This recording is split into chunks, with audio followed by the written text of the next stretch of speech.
Hello everybody, it's MAGMA. I'm here with another LEGO Star Wars Wave review. Today we're taking a look at the year 2005.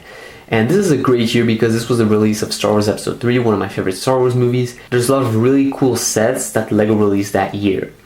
So I guess we'll just get straight into it. There's no Episode 1 or 2 sets, only Episode 3 at this point.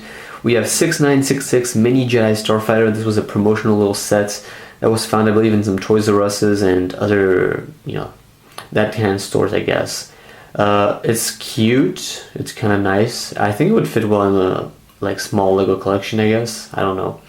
It's just a poly bag. And then you have 6967 Mini Arc 170. I know there's a much better version re-released in 2014 from this version.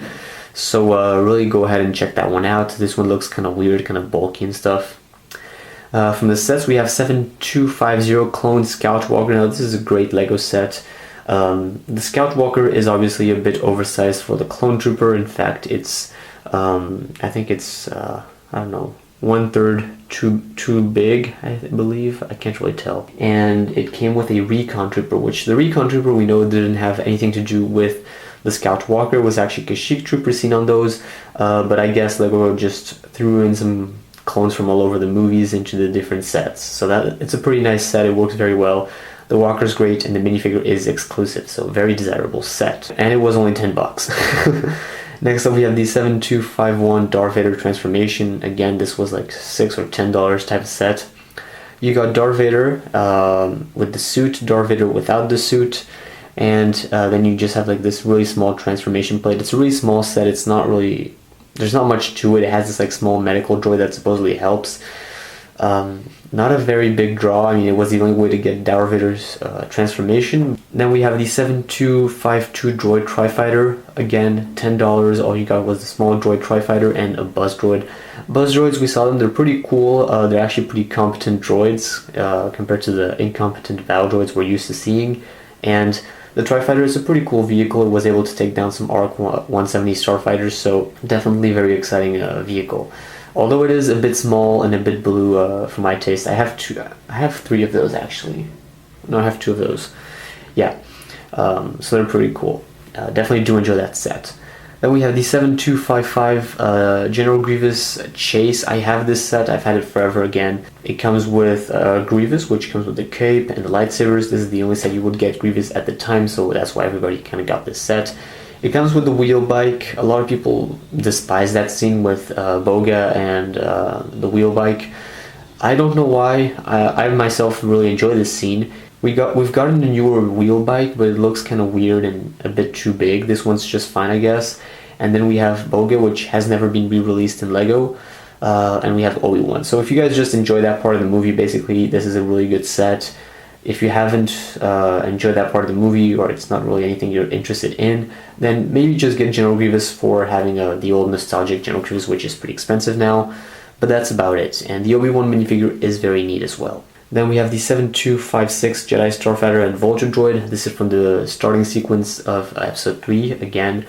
And this set is one of the sets that sold the best that year. It came with one blue Vulture Droid. It's one of the small ones. Not much of a big draw, but nevertheless, it's still a Vulture Droid. I have 3 of those. Yes, I have 3 of those. About the Jedi Starfighter, I also have this set. And it works just well. It's small. It's kind of like the 2007 one, the blue one. It's one of those, like, at the time they were much smaller Jedi Starfighters, but it worked very well. Like, you had the cockpit, you had the wings. That's all that there was to it, but that's what a Starfighter was supposed to be, so it worked very nicely. It's a great set. I would definitely suggest anybody who really likes Episode 3 to have this old nostalgic Lego Star Wars set. It's kind of vintage at the time, so it works. Then we have the 7257 Ultimate Lightsaber Duel. Again, this is pretty hard to find, pretty expensive, and this one is the first set I have to talk about that comes with the light-up minifigures. Light-up minifigures is a great concept if you're a collector and you just love Lego Star Wars toys, but if you're somebody who plays with their Legos and uses their Legos, then this isn't the best, I guess. The idea is that you press on the minifigure's head and the lightsaber turns on, but then you can't really change, you can't move around heads and move around hands and stuff. Like, the minifigures are pretty much like super glued together, but you have the light up fun feature, which is kind of cool. I have to say, having those in my collection works pretty neatly, but at the same time it's kind of a waste of the minifigures. So There's pros and cons to it. Here in this case, it's the ultimate lightsaber duel. It's like just a playset area of the duel on Mustafar. There's not like the actual building and all that we see, so it's kind of limited, but at the same time it is good representation of the very emblematic scene, I guess. Next up is what I like to call huge battle packs, and I had the same idea concepts. Like, I talked about the same thing in 2003 with the Geonosian Fighter, and this one is the Wookiee Attack. 7258 is the number, and it's the same idea. It's just one of those sets that they're like, I guess, $40 or $50, and you can just get multiples and multiples, and it's just going to build up your army and your battle. So this is for Kashyyyk. Obviously you get an Ornithopter, we see quite a few of those, and then we get 2 Wookiee warriors, so that's pretty nice. Of course in Kashyyyk we saw a bunch of Wookiee warriors, so it's nice to get more of those. We have one of those like droid tanks. For some reason they wanted to go with the orange. I believe this is like concept art type of stuff. We had the same thing with the newer movies going on. It's just like the First Order Heavy Scout Walker.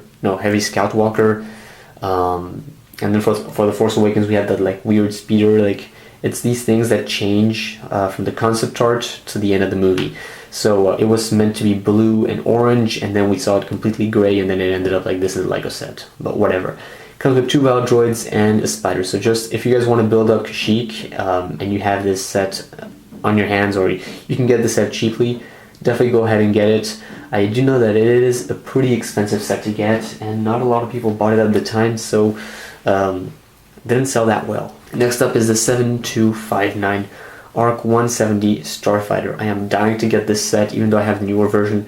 This is such a retro, and ever since I got into LEGO Star Wars, I've always wanted to get this set. Now at this point, I do have pretty much all the LEGO Star Wars sets that I've ever wanted in my life, but for some reason I just haven't gotten around to getting that one. So it looks beautiful, it looks great. I mean, sure, it looks a bit more primitive than the one we had in 2011, I think, or 2010. But this one has 3 clone pilots, so really just works perfectly. 1 droid, and then the Arc Fighter just looks amazing. It looks gorgeous, but for that we'll have to wait until the review, which hopefully will come by the end of this year. I will try to get it before the end. That's my goal this year, I guess. Next up we have the 7260 Wookiee Catamaran, and this set is heavily underlooked at because not a lot of people mention or talks about this set, but it came with a Swamp Speeder and 2 green markings type of clone troopers.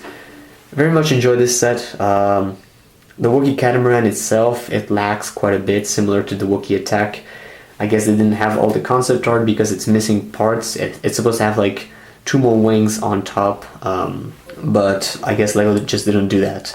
The minifigure choice is amazing. You get Illuminara and Unduli with the light up lightsaber, you get Yoda, you get Chewbacca, you get a Wookiee warrior. So the playset works perfectly. If you wanted to get the minifigures at the time, great. And then the Swamp Speeder included in this set is one of my favorites, so very much enjoy that. And the clone troopers, again, we see a lot of different clone troopers in the movie, so LEGO tries to include and just implement them kind of everywhere, I guess. Next up is the 7261 Clone Turbo Tank. Now this one also comes with light up minifigure. It comes with the light up, let's see, I think it is Mace Windu? Yeah.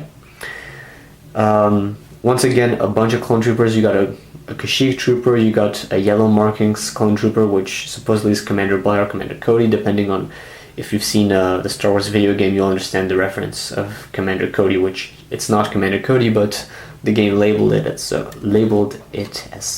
The Clone Turbo Tank is amazing, it works well, it has a lot of play features, you can really get your hands into it. It's pretty sturdy set, very accurate looking.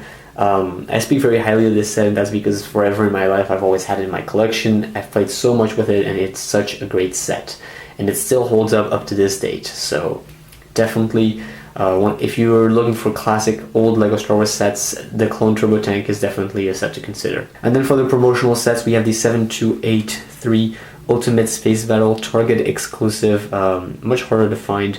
And this was just a combination of the Droid Tri-Fighter, Anakin's Jedi Starfighter and Vulture Droid, plus a Vulture Droid, plus Obi-Wan's Jedi Starfighter, which Obi-Wan's Jedi Starfighter was, or Jedi Interceptor, is exclusive to this set, and you can only get it in this set, unless you want to get the 2016 re-release. So, it's just like a combination of really the battle on Coruscant, the opening sequence, and it's a really cool set. It's kind of sad that it wasn't exclusive because not a lot of people got this set. I was fortunate enough, ultimately, I think, in the past few years to get this set, and it's just great. You really get a combo of everything at once. And then you have the 65771 Episode 3 Collector Set. Again, it's just a combination of the different sets. You got a random poly bag, either the mini Jedi Starfighter or the mini Arc 170. You got a poster, you got a CD of that old movie that they made at the time. It's like a really short Lego Star Wars movie. You get an Arc 170, and you also get a Droid Tri-Fighter. So pretty cool. It's really just a big combo pack, and I believe that was super hard to find at the same time. And then if we move on to the more, I guess, exclusive sets, we have the 7263 TIE Fighter. This is exactly the same set as the one that was released in 2001, I believe. They barely changed it, changed some pieces, and all they did is include Darth Vader as a light-up minifigure. Instead, they removed the Stormtrooper that was in the previous set, made this new box art, put the TIE Fighter in there, and then included Darth Vader with light-up minifigure, which is pretty cool. It's a pretty exclusive set. I really would want to get this just for the nostalgia of these old blue TIE Fighters. Then we have the 10144 Sandcrawler. I'm going to have to consider this a UCS set, just for the number. It's a direct consumer type of set, so I will have to talk about that in another LEGO Star Wars video, so stay tuned for that. And then we have the 7264 Imperial Inspection. Amazing LEGO Star Wars set. It is once again the same Imperial Shuttle from 2001, I believe. Yes. It's the same Imperial Shuttle. They just included, I mean, they made a new box art. They included a bunch of new minifigures.